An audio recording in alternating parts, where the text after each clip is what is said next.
Profesa Ngugi wa Thiong'o ni nani? Wengi walimfahamu kama mtunzi, mwanafasihi na mpigania haki. Maneno yake yalivuka vilima vya Limuru hadi majukwaa ya dunia, yakichora taswira ya Afrika yenye matumaini mapya. Kalamu yake ilikuwa silaha na vitabu vyake vikawa medani ya vita.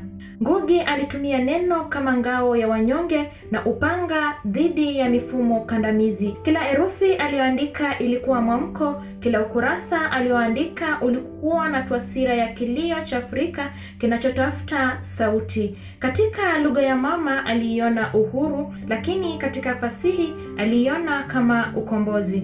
Hakuandika ili asifiwe, bali ni kizazi kisikie, kisimame na kitende.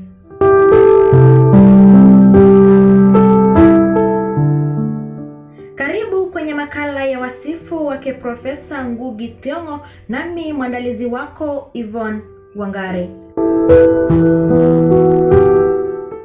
Profesa Ngugi wa Thiong'o alizaliwa mwaka wa 1938 katika kijiji cha Kamaritu lilioko eneo la Limuru, kaunti ya Kiambu nchini Kenya. Alizaliwa kwa jina la James Ngugi, lakini baadaye alikataa jina hilo la kikoloni na kuamua kutumia jina lake la Kiafrika Ngugi wa Thiong'o, ikiwa ni ishara ya uasi dhidi ya ukoloni wa kiakili. Alisoma shule ya msingi katika eneo lake, kisha akaendelea katika shule ya upili ya Alliance, mojawapo ya shule za kifahari wakati wa ukoloni. Baada ya hapo, alijiunga na chuo kikuu cha Makerere nchini Uganda, ambako alianza kuandika kazi zake za mwanzo, na baadaye aliendelea na masomo yake ya juu katika chuo kikuu cha Leeds nchini Uingereza. Ngugi alianza kwa kuandika kwa lugha ya Kiingereza, lugha ambayo ilitawala ulimwengu wa fasihi kutokana na historia ya ukoloni. Riwaya yake ya kwanza Weep Not Child aliandaa mwaka wa 1964, ilikuwa ya kwanza kuandikwa na Mkenya kwa lugha ya Kiingereza. Riwaya hiyo ilichunguza madhila ya familia ya Kiafrika wakati wa dhulma za koloni na vita vya Mau Mau.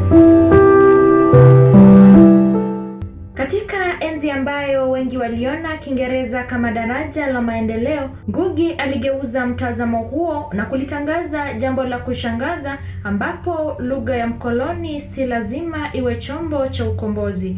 Alipotangaza kuandika kwa Gikuyu, wengi walimshangaa, lakini kwake huo ulikuwa mwanzo wa mapinduzi. Alijua kuwa lugha huunda fikra na fikra huunda ulimwengu. Kwa hiyo, aliamini kuwa Afrika haiwezi kujiandika upya kwa kutumia maneno ya kigeni pekee. Katika mchezo wa kuigiza, aliwachochea wananchi kuigiza maisha yao kwa lugha yao, na hiyo ikawa tisho kwa watawala.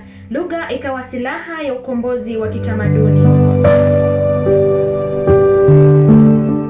Mwaka wa 1977, Profesa Ngugi alikamatwa na kuwekwa gerezani bila kesi baada ya kushiriki kuandika na kuigiza tamthilia ya Ngahika Ndeenga, yani Nitakapoolewa Nitaolewa, ambayo ilikosoa ukandamizi wa serikali. Ufungwa wake ulisababisha kelele za kimataifa kuhusu uhuru na kujieleza. Profesa Ngugi aliandika kitabu maarufu akiwa gerezani katika gereza la Kamiti, Kenya. Kitabu hicho kiliandikwa kwa lugha ya Gikuyu, kisha baadaye kikatafsiriwa kwa Kiingereza kama Devils on the Cross. Cha ajabu na cha kuvutia ni kwamba aliandika kitabu hiki kwa kalamu ya wino kwenye karatasi shashi, kwa sababu hakukuwa na karatasi ya kawaida. Kitabu hiki kilimfuata mhusika mkuu wa Iriga, mwanamke kijana ambaye kabiliana na ukandamizi wa kijinsia, kisiasa na kiuchumi. Kupitia safari yake, Ngugi alifichua maovu ya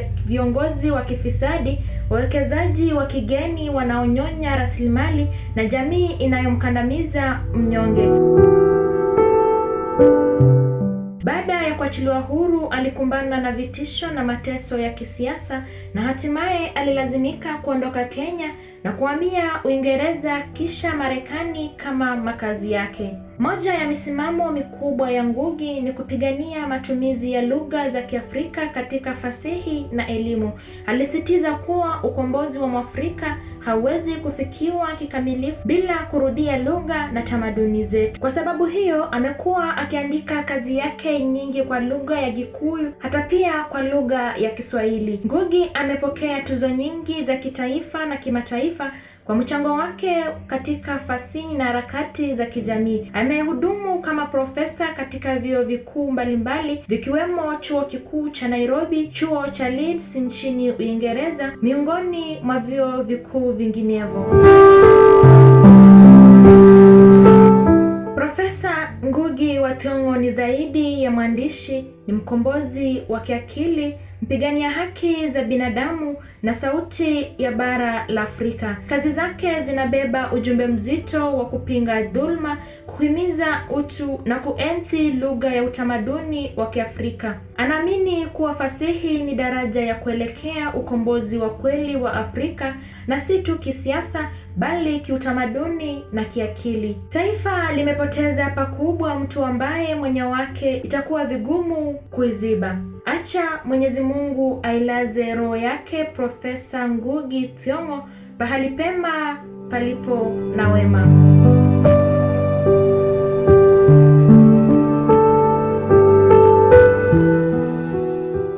Yamekuwa makala simulizi ya wasifu wake Profesa Ngugi Thiong'o na yameandaliwa nami Yvonne Wangari.